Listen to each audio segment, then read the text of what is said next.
बिहार के नवादा में भारी बारिश के बाद से नदियों में उफान है। मूसलाधार बारिश की वजह से ककोलत वाटरफॉल ने विकराल रूप धारण कर लिया है, जिस वक्त अचानक वाटरफॉल का पानी बढ़ा उस समय 20 से ज्यादा सैलानी वाटरफॉल के पास मौजूद थे। एहतियातन प्रशासन ने ककोलत वाटरफॉल को खाली करा लिया है, लेकिन इसके बावजूद लोगों के बीच सैलाब का डर लगातार बना हुआ है। बिहार के नवादा से ये तस्वीर सामने आई है और ये तस्वीरें डराने वाली है। जिस वक्त यहाँ पर वाटरफॉल से इस तरह से पानी अचानक तेजी से गिरने लगा, उस वक्त कई सैलानी यहाँ पर मौजूद थे।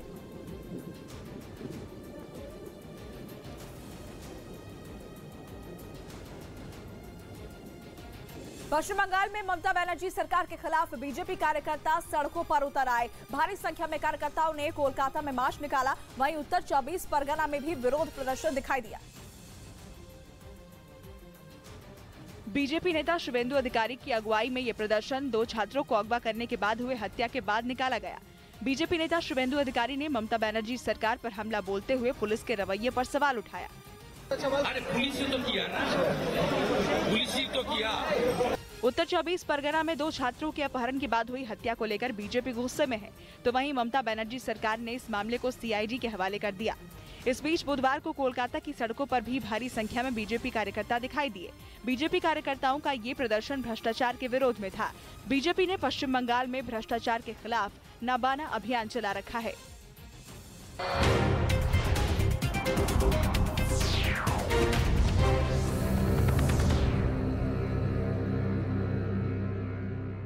पूरे पुलिस स्टेशन में सन्नाटा पसरा था। आवाज सुनाई दे रही थी तो सिर्फ नवनीत राणा की। अपनी कॉल रिकॉर्डिंग पर आग बबूला राणा के सामने डीसीपी तक से कुछ बोलते नहीं बना। तुम्हाला काय वाटतं की आम्ही काय पागल आहे का, लोकप्रतिनिधी आहे? मगर फिर मामला इतना गर्म हो गया कि नवनीत राणा और डीसीपी दोनों अपनी कुर्सी से उठ गए और तीखी बहस करने लगे। लेकिन ये बात यहीं खत्म नहीं हुई और ना होती हुई दिख रही है, क्योंकि आरोप है कि अमरावती में लव जिहाद की वजह से किसी लड़की के लापता होने का ये कोई पहला मामला नहीं है, बल्कि वहां कई लड़कियां गायब हो चुकी हैं।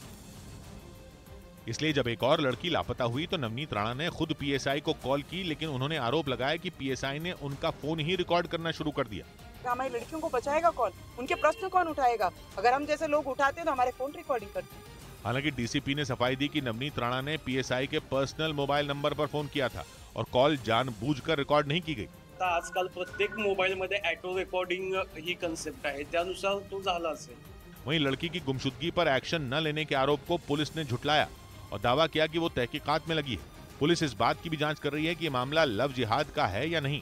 उधर जम्मू कश्मीर में आतंकी संगठनों के बीच खूनी गैंग वॉर शुरू हो चुकी है। खबर है कि ऑपरेशन ऑल आउट की वजह से आतंकी संगठन हथियारों की कमी से जूझ रहे हैं। क्योंकि सुरक्षा बल की सख्त नाकेबंदी और मुस्तैदी की वजह से पाकिस्तान की खुफिया एजेंसी आईएसआई से न तो उन्हें फंड मिल पा रहा है और न ही हथियार। ऐसे में अपने वर्चस्व को बनाए रखने की लड़ाई ने उन्हें एक दूसरे की जान का दुश्मन बना दिया, जिसकी गवाही पिछले दिनों जैश ए मोहम्मद के कमांडर के भाई की हत्या ने दी। सूत्रों के मुताबिक आतंकी संगठनों के बीच इस गैंग वॉर की शुरुआत करीब 1 महीने पहले उस वक्त हुई जब सीमा पार से ड्रोन के जरिए भेजी गई हथियारों की एक बड़ी खेप को हिजबुल मुजाहिदीन के आतंकियों ने हथिया लिया था, जबकि पीओके में बैठे जैश ए मोहम्मद कमांडर आशिक नेगरू ने यह हथियार अपने गुर्गों के लिए भेजे थे। बताया गया कि हथियारों की इस लूट के बाद पीओके के नीलम घाटी इलाके में डेरा जमाए आतंकी आशिक नेगरू की वहां मौजूद हिजबुल मुजाहिदीन के कमांडरों के साथ तीखी बहस भी हुई थी। उधर बिहार की राजधानी पटना में डबल मर्डर के बाद हंगामा हो गया। देर रात स्कूटर से घर लौट रहे 2 युवकों पर कुछ लोगों ने अचानक फायरिंग की, जिसमें दोनों की मौत हो गई, जिसके बाद नाराज लोग सड़कों पर उतरकर हंगामा करने लगे। इस दौरान कुछ लोगों ने टायर जलाकर आरोपियों की गिरफ्तारी की मांग की। यही नहीं, सड़क पर शव रखकर पुलिस प्रशासन के खिलाफ नारेबाजी भी की गई। वहीं सड़क जैम और हंगामे की खबर मिलते ही पुलिस मौके पर पहुंची। लोगों को किसी तरह समझाकर मामला शांत कराया गया। पुलिस डबल मर्डर की वजह आपसी रंजिश को बता रही है। झगड़ा हुआ है तेरी बात को लेकर, उसी के बाद बाकी लड़कों ने इन दोनों को गोली मार दी है। हालांकि घटना के बाद दोनों को फौरन अस्पताल ले जाया गया, लेकिन इलाज के दौरान दोनों ने दम तोड़ दिया। इस बीच बिहार के सीवान में बदमाशों ने छापेमारी करने पहुंची पुलिस टीम पर फायरिंग कर दी, जिसमें एक कांस्टेबल शहीद हो गया। बताया गया कि पुलिस को वहां के एक इलाके में शराब बेचे जाने की खबर मिली थी, जबकि राज्य में शराबबंदी लागू है। जिसके बाद पुलिस की एक टीम छापेमारी करने वहां पहुंच गई। खबर है कि पुलिस वालों को गांव की एक सड़क के पास कुछ लोग बैठे हुए दिखाई दिए, जिनसे पूछताछ करने के लिए पुलिस ने अपनी गाड़ी रोक दी।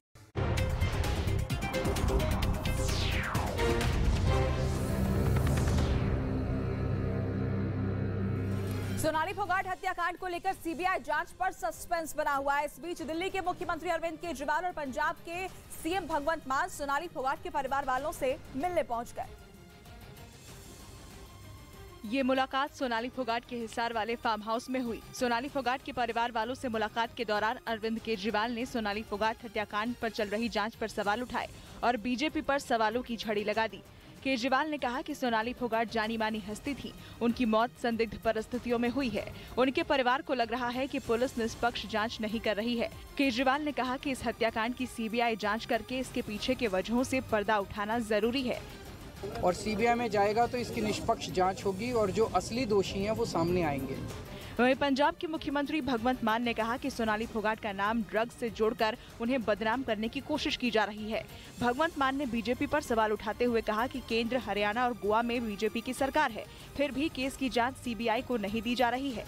सीबीआई की जांच की मांग परिवार कर रहा है। इस बीच सोनाली फोगाट मर्डर मिस्ट्री की जांच कर रही गोवा पुलिस की टीम वापस गोवा पहुंच चुकी है। सूत्रों के मुताबिक गोवा पुलिस ने हिसार, रोहतक, गुरुग्राम और नोएडा से जितने भी जांच और सबूत इकट्ठा किए हैं उन सभी को अधिकारियों के सामने पेश किया जाएगा, जिसके बाद जांच की अगली रणनीति बनाई जाएगी। हालांकि सोनाली फोगाट का परिवार गोवा पुलिस की जाँच से संतुष्ट नहीं होने पर लगातार सीबीआई जाँच की मांग कर रहा है। उधर महाराष्ट्र की अमरावती लोकसभा सीट से सांसद नवनीत राणा एक थाने में पुलिस वालों से ही भिड़ गई। मामला यह है कि वहां 19 साल ही की एक हिंदू लड़की लापता है और उसके परिवार को गुमशुदगी के पीछे लव जिहाद का शक है। इसी बात की शिकायत करने गुस्से से तमतमाई नवनीत राणा अपने समर्थकों के साथ थाने पहुंची और पुलिस स्टेशन में कदम रखते ही वो डीसीपी समेत बाकी पुलिस वालों पर बरस पड़ी।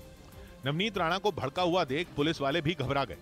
उन्होंने राणा को शांत करने के लिए समझा बुझाकर कुर्सी पर बैठाया। हमारी बेटी है, हमारे विचारधाराओं के साथ में अलग गई है, हमको सिर्फ लाके सामने करो। लेकिन इसके बाद तो पूरा मामला लापता लड़की से एक कॉल रिकॉर्डिंग पर ही घूम गया और नवनीत राणा ने पुलिस वालों को डांटना शुरू कर दिया। उन्होंने आरोप लगाया कि लड़की की तलाश करवाने के लिए उन्होंने पुलिस को फोन किया था, मगर पुलिस ने अवैध तरीके से उनकी कॉल ही रिकॉर्ड कर ली, जबकि वो एक जनप्रतिनिधि हैं। तुमची हिम्मत कशी झाली माझा फोन रिकॉर्ड करण्याची? सीबीला इथे बोलवा नाही तर मी उठत नाही इथून आज। पूरे पुलिस स्टेशन में सन्नाटा पसरा था। आवाज सुनाई दे रही थी तो सिर्फ नवनीत राणा की। अपनी कॉल रिकॉर्डिंग पर आग बबूला राणा के सामने डीसीपी तक से कुछ बोलते नहीं बना। तुम्हाला काय वाटतं की आम्ही काय पागल आहे का? लोकप्रतिनिधी आहे। मगर फिर मामला इतना गर्म हो गया कि नवनीत राणा और डीसीपी दोनों अपनी कुर्सी से उठ गए और तीखी बहस करने लगे। लेकिन ये बात यहीं खत्म नहीं हुई और ना होती हुई दिख रही है, क्योंकि आरोप है कि अमरावती में लव जिहाद की वजह से किसी लड़की के लापता होने का ये कोई पहला मामला नहीं है, बल्कि वहां कई लड़कियां गायब हो चुकी हैं। इसलिए जब एक और लड़की लापता हुई तो नवनीत राणा ने खुद पीएसआई को कॉल की, लेकिन उन्होंने आरोप लगाया कि पीएसआई ने उनका फोन ही रिकॉर्ड करना शुरू कर दिया। हमारी लड़कियों को बचाएगा कौन? उनके प्रश्न कौन उठाएगा? अगर हम जैसे लोग उठाते तो हमारे फोन रिकॉर्डिंग करते। हालांकि डीसीपी ने सफाई दी कि नवनीत राणा ने पीएसआई के पर्सनल मोबाइल नंबर पर फोन किया था और कॉल जानबूझकर रिकॉर्ड नहीं की गई। आजकाल प्रत्येक मोबाईल मध्ये ऑटो रेकॉर्डिंग ही कन्सेप्ट आहे, त्यानुसार तो झाला असेल। वहीं लड़की की गुमशुदगी पर एक्शन न लेने के आरोप को पुलिस ने झुठलाया और दावा किया कि वो तहकीकात में लगी है। पुलिस इस बात की भी जांच कर रही है कि ये मामला लव जिहाद का है या नहीं। चीन में आए भूकंप के बाद मदद की कई तस्वीरें सामने आई है। भूकंप से हुए नुकसान के बीच भारी संख्या में लोग रक्तदान करते नजर आए। इस दौरान सिचुआन प्रांत में रक्तदान करने वालों की लंबी लाइनें दिखी। घायलों के इलाज के लिए लोग बढ़ चढ़कर ब्लड डोनेट करते दिखाई दिए। चीन में भूकंप के बाद चारों तरफ तबाही का मंजर दिखाई देने लगा था। सैकड़ों लोग घायल हो गए, जबकि इस भूकंप में 74 लोगों की मौत हुई है। बताया गया कि अभी भी 26 लोग लापता हैं। चीन में भूकंप के बाद पीड़ित लोगों की मदद के लिए राहत कैंप लगाए गए हैं। मेडिकल कैंप में घायलों का इलाज किया जा रहा है। इस दौरान घायलों को ज्यादा से ज्यादा खून की जरूरत पड़ी तो वहां के लोग फौरन मदद के लिए आगे आ गए। इस लंबी लाइन में कुछ लोग पहली बार रक्तदान करते दिखाई दिए।